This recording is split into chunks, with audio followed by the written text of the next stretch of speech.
that I will be saying like vaginal, perineal, those kinds of things in this video. So hot husband, aka editor, will you please cut this disclaimer into the beginning? If you don't want to hear me, Johannes, when you're old enough, or family members or something, if you don't want to hear me say those words, skip this video. All right, let's get back to it.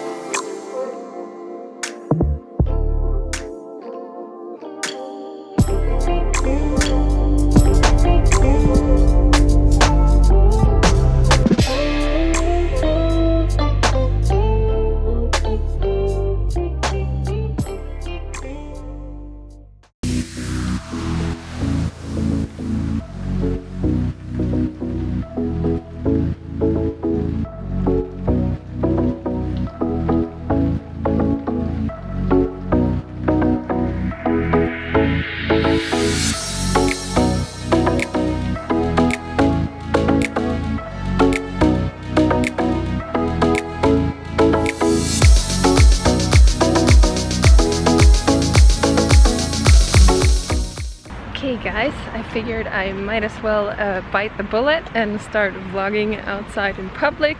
Feels a little weird, but that's okay.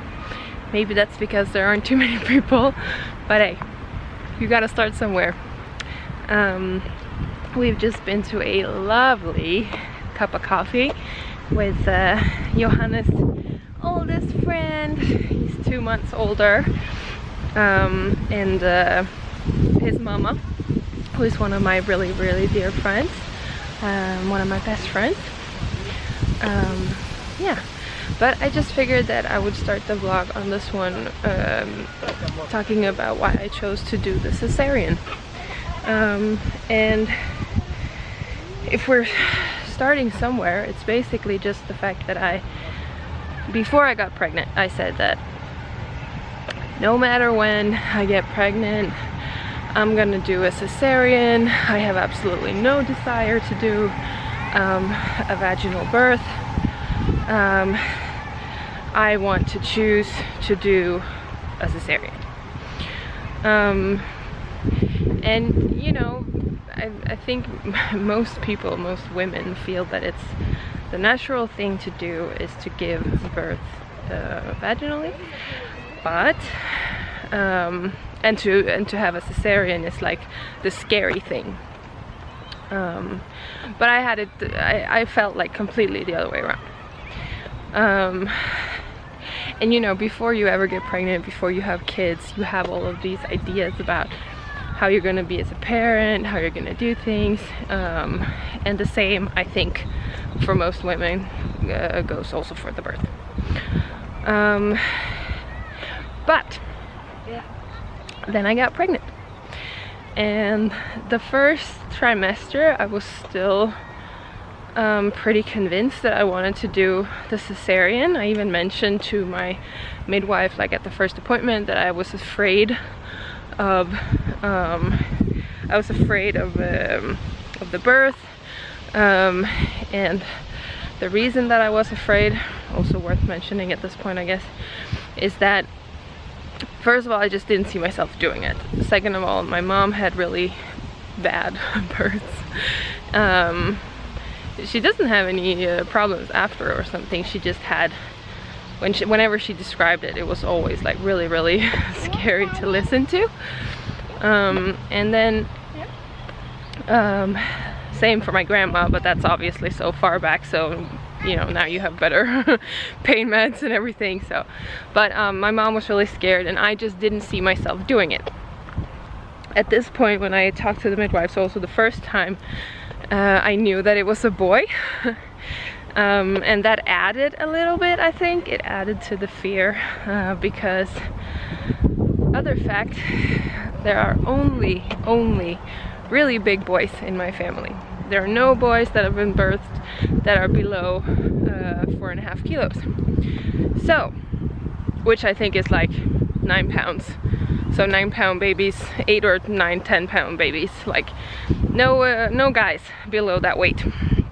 And it wasn't just in my family, it was also in my husband's family. He was higher than that, his brother was higher than that, my brother was higher than that, my papa was higher than that, my uncle was higher than that weight. So I was just already convinced that it would be a big boy. Yeah. And then when it comes to like these kinds of things, I was also very, very afraid that I would have like a bad perineum tear. That would also be the scare of it. Like, I know they can fix it and it's an irrational fear, but there is also like the micro chance or possibility that they can't fix it if you tear that bad. And I just didn't want to see myself like in the future sitting at a, let's say, like a board meeting and not being able to like keep in a fart or like pee myself. So that was also a big fear of mine.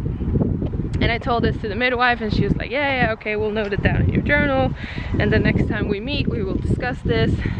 I don't think she took it too seriously, but yeah, that was it. And every time I started talking about it when I was pregnant, I started crying. So a few weeks go by, like 8 weeks, 10 weeks. I'm in the second trimester and it's right before Christmas, and I really start to think about it. I really start to think about the birth, and I watch so many YouTube videos. I search and search and search for any content that has to do with like cesarean by choice, why people would do it, anybody who had any good or bad experiences. Couldn't find anything. There's a lot of info on cesarean births, but there's nothing really, I think, about choice, at least not that I've been able to find. So if you're a mama out there and you're thinking about choosing one, this video is also for you. No, but so a few weeks pass by. I think I'm in my second trimester. I'm like at week 20 or something. And at that point the doubt really sets in, really hits me. It really hits me hard. Okay guys, my arm is starting to hurt. I'll see you at home. Bye. Boobin. Alright, we're back home again. Just also realized that I will be saying like vaginal, perineal, those kinds of things in this video. So hot husband, aka editor, will you please cut this disclaimer into the beginning?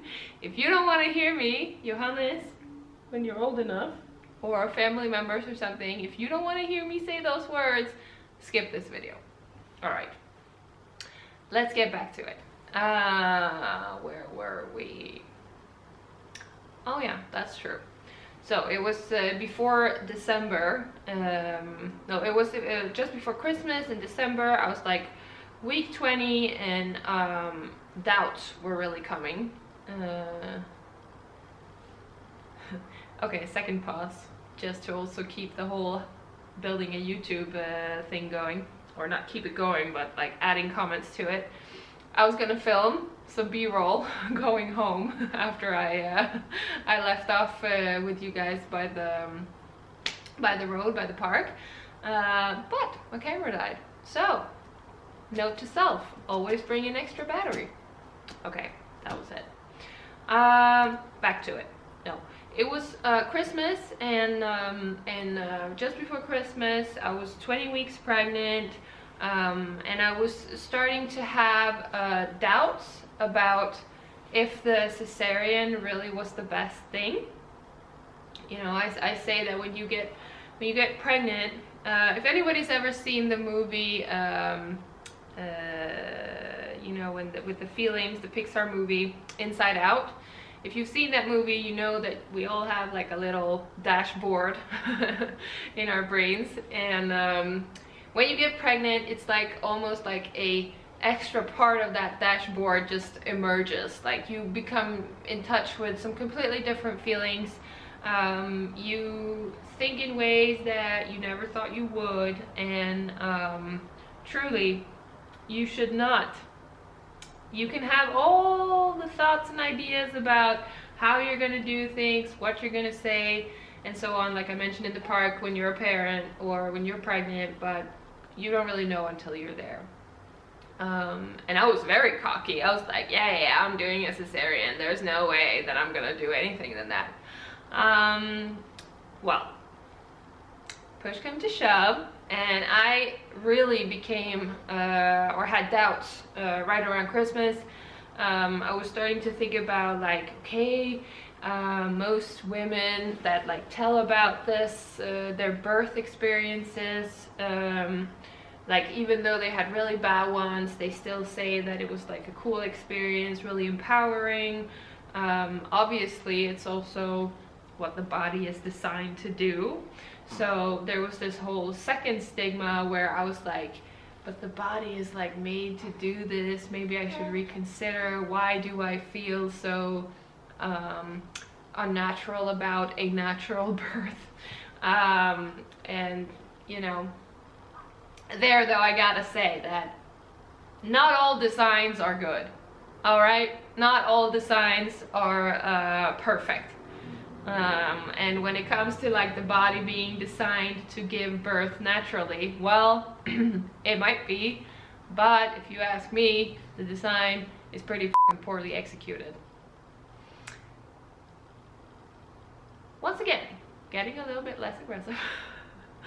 No, but I was having doubts, and I was thinking maybe it would be a cool experience. I was also, of course, I was considering things like, you know, what about him? Like, he is supposed to pass through the birth canal. There's like certain types of bacteria, that's a whole other story, but there's like certain types of things like the pressure and everything that's supposed to happen.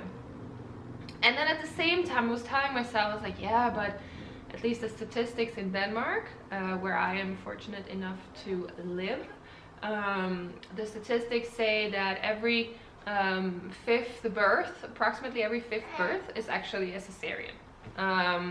And usually, of course, that's because it's either planned because the baby is breech, or some other medical reason, or it's an emergency one. But I was really, you know, in my head I was going back and forth with what's the best, and I couldn't make up my mind. And something that I was so sure of, you know, I almost wish that I hadn't gotten the doubt, because then I would have been just sure, and I wouldn't have had the stress of actually deciding. Like, the choice was too much, you know. I just wanted someone to say, okay, you should do this. So I became a bit stressed out, and my doctor decided to put me on like a 50% medical, or not medical, like leave, like from work, to make sure that I also, because I had a lot of Braxton Hicks in this period as well. Like, he was, you know, we didn't know at that point, he was a big baby. I'll tell more about that later, but he was a really big baby. My body was like not super in shape when I got pregnant, so the physical toll on my body was really big. I had all these stressful thoughts with what kind of, or what type of birth I wanted or should want. Yeah, so that's why.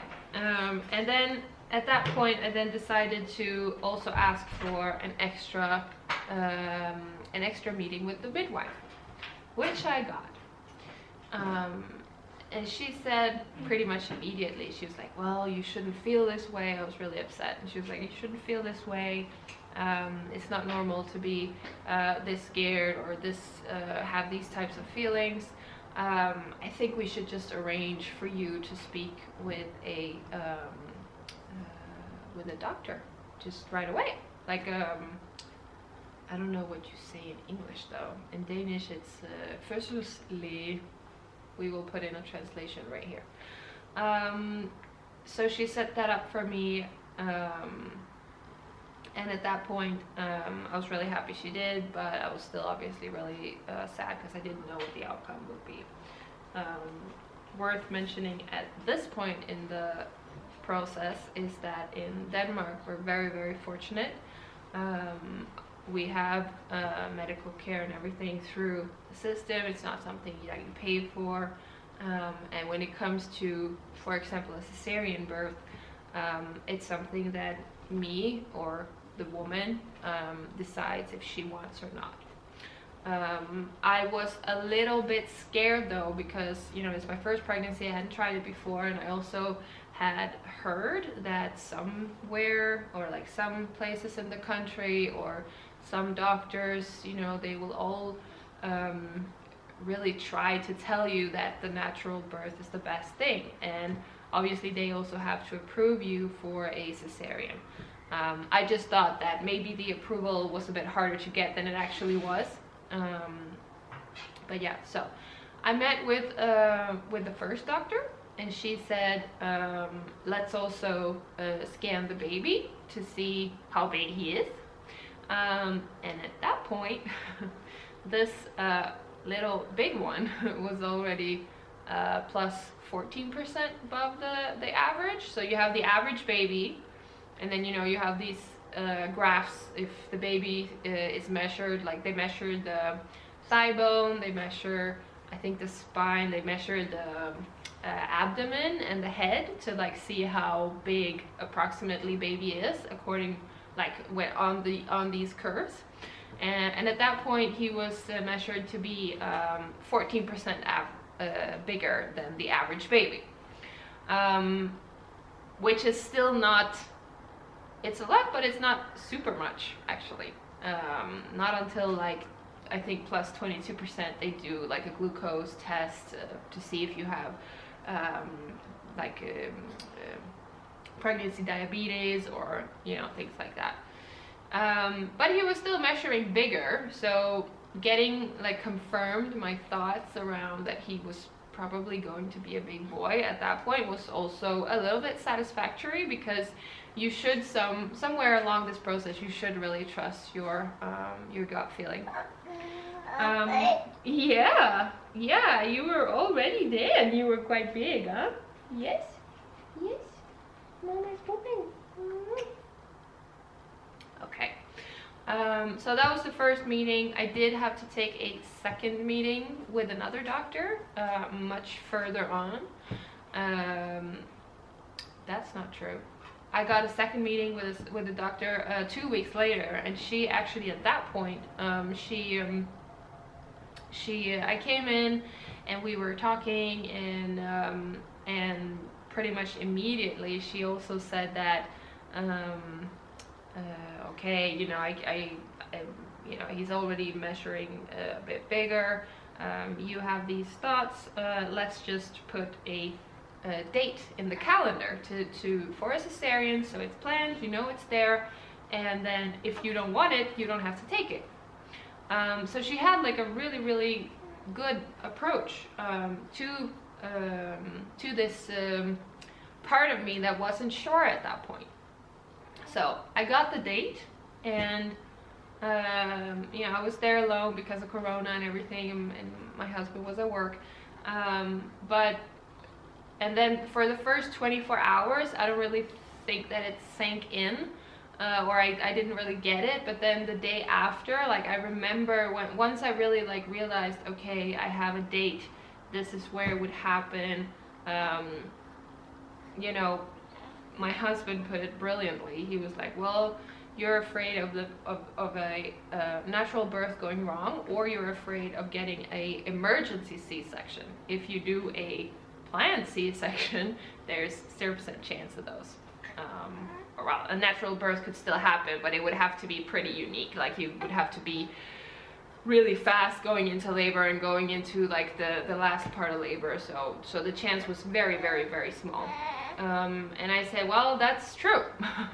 And both that sentence, like him putting it that way, and then also me having the date in the calendar, like I'm a really organized person. And I like control.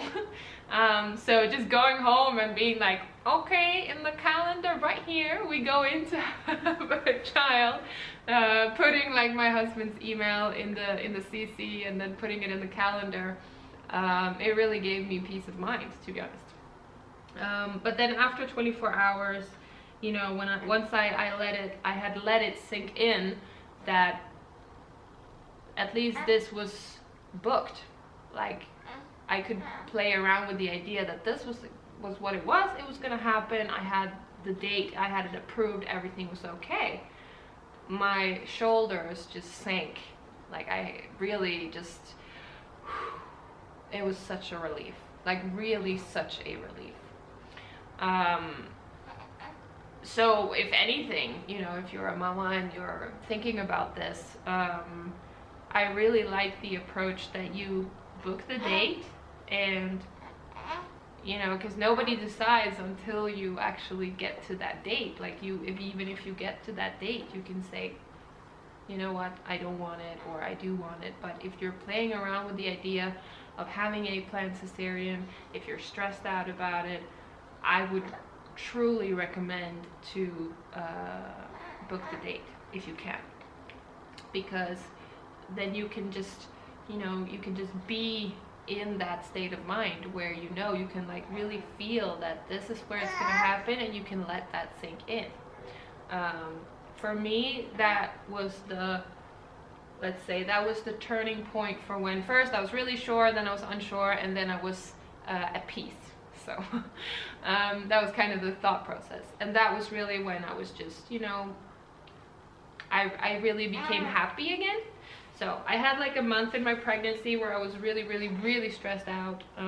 My body was already stressing, and then mentally I was really stressing because I didn't know what to do. Oh, hello. Hi, Booby.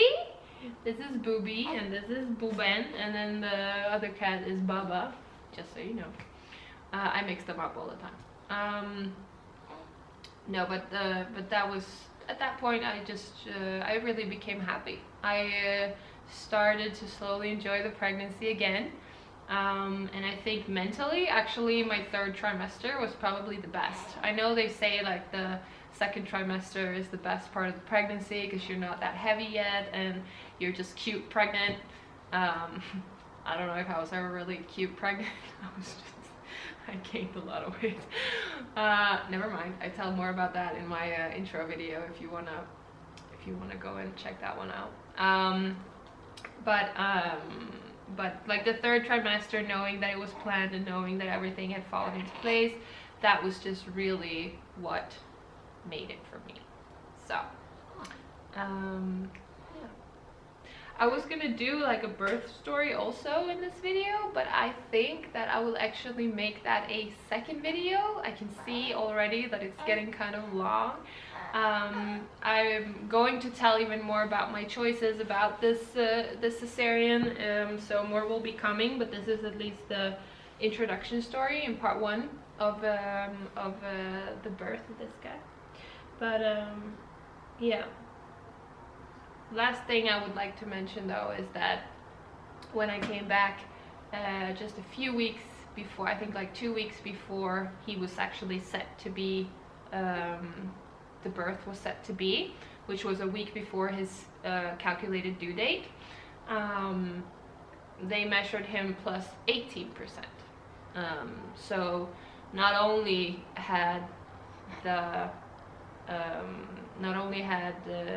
I gained weight, but he had really gained weight, so he had really gone up. And cute info.